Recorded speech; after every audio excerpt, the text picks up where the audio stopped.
In the summer of 1986, in between my sophomore and junior year of high school, when I was 15 years old, I went on a extended camping trip with a few of the teachers and a lot of the students from my high school, mostly the jocks, and I'll tell you about that in just a bit. So it was up to what are called the boundary waters in Minnesota. So the boundary between Minnesota and Canada, another country, right, further to the north. And there was like this entire chain of lakes, and we camped out on rock formations, and it was a pretty cool time. Now, I had a lot of experience with camping already from childhood onward. When my dad was alive and we had a boat, and I've talked about this in other videos, we used to do these camping trips, sometimes by ourselves, sometimes with other families on lakes or rivers. We actually spent more than a week camping on the Mississippi. We would stop on various sandbars and camp out. We did that with two other families from my elementary school. And after my dad died, we continued doing camping trips. My mom was in Parents Without Partners, and so that was kind of a popular and cheap vacation, right? You get a couple tents, and the adults would go do their thing. We kids would be, kind of left to our own devices with fairly minimal supervision.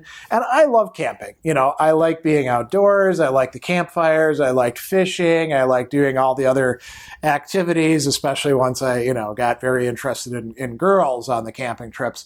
So, I was pretty used to camping. I'd been outdoors much of the time since I was a kid, since I grew up in the country. And when I'd go visit my relatives, they lived in the country too, just a different kind of country. So anyway, I was supposed to go on this trip the summer of my freshman to sophomore year. So that would have been 1985. But that was the year that I got mononucleosis, actually, from I'll say woman, but, actually at that time still a girl, a 17-year-old who is my first kiss. And, she and I were quite involved for a while, and she gave me mononucleosis. And I got really sick and wound up having to take it super easy that summer. So my mom had already paid for the trip, and she was like, listen, the next year, you're going to have to let him go on the trip. And the school was like, yeah, cool. We took your money. They're not going to say no to some widow who's got her smart kid enrolled at their school. So, sophomore year ends.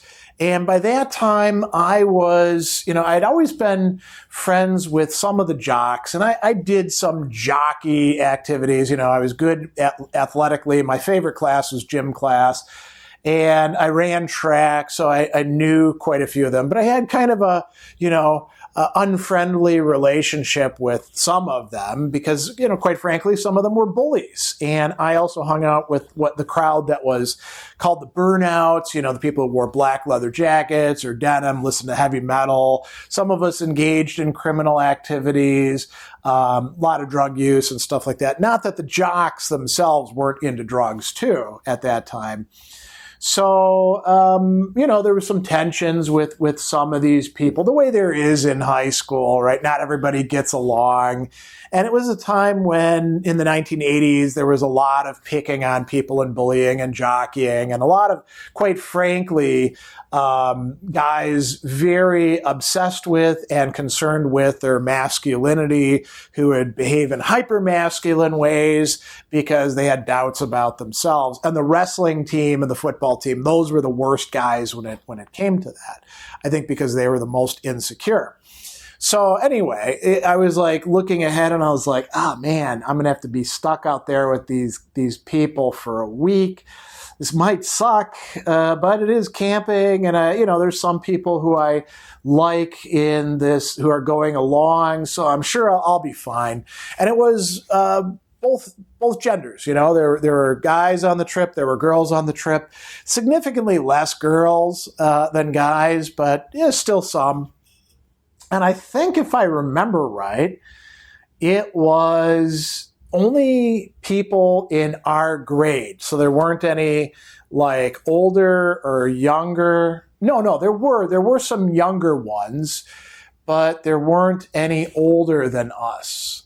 So anyway, we take a bus and we're on the bus for like forever, driving and driving. We slept on the bus, we screwed around and joked around and ate lunch and stuff like that on the bus. And then we finally get to the place where we're going to get all of our gear and canoes and stuff like that. So we bunk for the night and, we're in these kind of, Spartan quarters.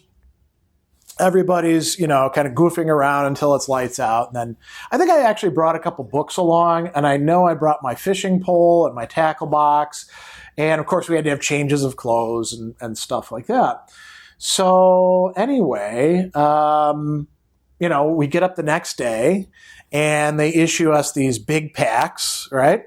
And, we had to take our stuff, if I remember right, and find ways to get it into the packs. But there was also stuff in the packs that we were taking, like the food and, the cooking equipment and tents and all of that. So, that wasn't that big of a hardship for me because I was fairly strong and I was tall, But I think for some of the guys, it was a little bit tough. And then so we, hiked to where we picked up the canoes. And then, each of us had to pair off. We had two guys in a canoe, put our packs in the canoes, and we started taking off on this lake. And I do remember there was at least one portage so a portage is where you get out of the water and you put your packs on your back, and then you pick up the canoe and you put the canoe over your heads and you walk it to where you need to go. And these are like, kind of hilly, wooded areas. So it took us a while to get from the one lake to the other lake. And anyway, long story short, we finally make it, and it's the late afternoon when we get to our campsite. And so we kind of pull in, and we're actually on these really cool, like big rock formations where there's lots of lichen growing, a few trees, a few bits of grass and stuff like that. And not a lot of other stuff, but it's beautiful. I mean, there's a lake. We're actually by these cliffs that look down. Maybe it's like 40 or 50 feet down from the cliffs to the water. So we have to go up a little bit to get up there. And they start, setting up the tents and, where the canoes are going to be and where the cooking area is going to be and all of that. And, they make dinner and we have dinner together. And then there's like a bunch of different campfires in different spots. I think they probably must have brought wood. And then they start telling the stories, of course, about, there being bears and what bears will do to you if they catch you. Lots of other kind of camp horror stories, cannibals, the sort of typical stuff, right, to scare kids. And anyway, we're out there and, we're having a pretty good time. And it got pretty cold at night because we're talking about like in June or so. So there can be cold days in Wisconsin, but getting further north up and being on a lake and with those winds coming down from Canada, it's pretty cold. So, we're all bundled up and stuff like that. The first night kind of sucked for me because my air mattress had actually a hole in it. And you had to have an air mattress to sleep on this rocky stuff, either that or like a sleeping mat.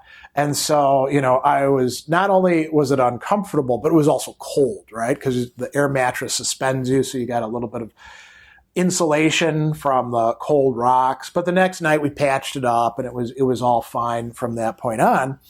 And it was interesting for me because, I went out there and canoed quite a bit, just, exploring. You could take out a canoe by yourself if you wanted to, or you could go with a buddy. I went fishing with another guy. I don't remember his name. I can picture his face, which probably looks totally different now. And anyway, we got lost. We had a map, but we weren't paying close enough attention to it.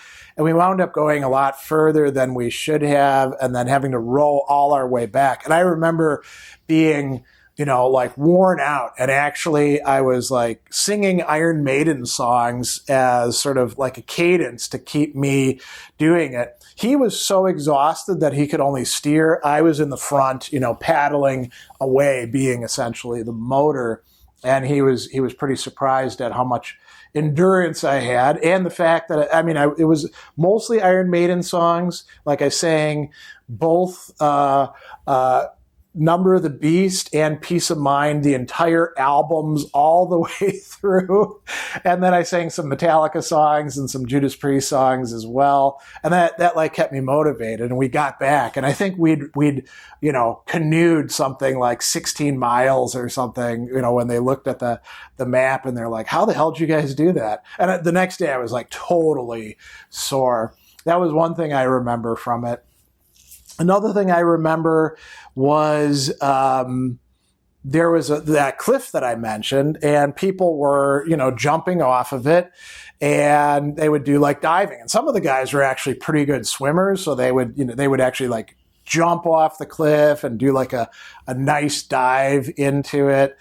And I was like, well, shit, I've got a fear of heights, but I don't want anyone to think that I'm afraid. So I'm going to have to do this cliff dive. And I'd look down and get a sense of vertigo. And then I'd be like, well, I don't want to wimp out on this. And I do want to fit in. So I didn't jump off. I basically walked off the cliff. I got really close to the rocks. And if I had screwed up a little bit more, because I was already screwing up, I would hit those rocks, and then that would have probably been it for me, because we're out in the middle of nowhere. What would they do? Like medevac me out? And it turned out actually to work in my favor, because people were like, holy crap, man, you're hardcore. You almost hit those rocks. All the rest of us, we jump out because we're afraid of hitting those rocks. It didn't bother you at all. I didn't say anything, of course. I played it up, as of course a teenage boy would do. What else? We had a lot of great time, like sitting around the campfires.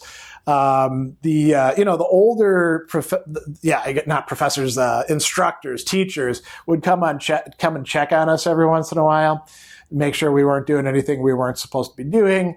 But of course we did. Some guys brought along packs of cigarettes and were smoking them. I wasn't a smoker back then, but I did smoke a few cigarettes. I also tried chewing tobacco. Did not get into it at all. I had a hard time like making sure it wouldn't like come out into my mouth. And, I just don't see the attraction to it. But there was a lot of dip floating around that people were doing. And, we did other stuff. We had plenty to eat. We roasted marshmallows. We sang songs. We did all the typical campfire stuff that people do. And that was a lot of fun. There was a girl, I don't remember what her name was. Again, I can picture her face. Might have been like Katie something or something like that. And the first like couple nights, she was flirting with me.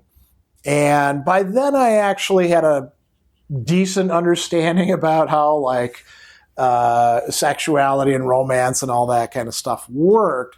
But I frankly wasn't all that attracted to her. There was something that was kind of off-putting to me about her.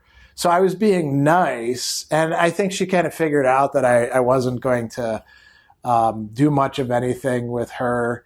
And then, like the next night, she was very ostentatiously sitting in the lap and making out with one of the other guys, I think trying to make me feel jealous or something. But I was like, okay, good for you. Yeah, we had a lot of good times.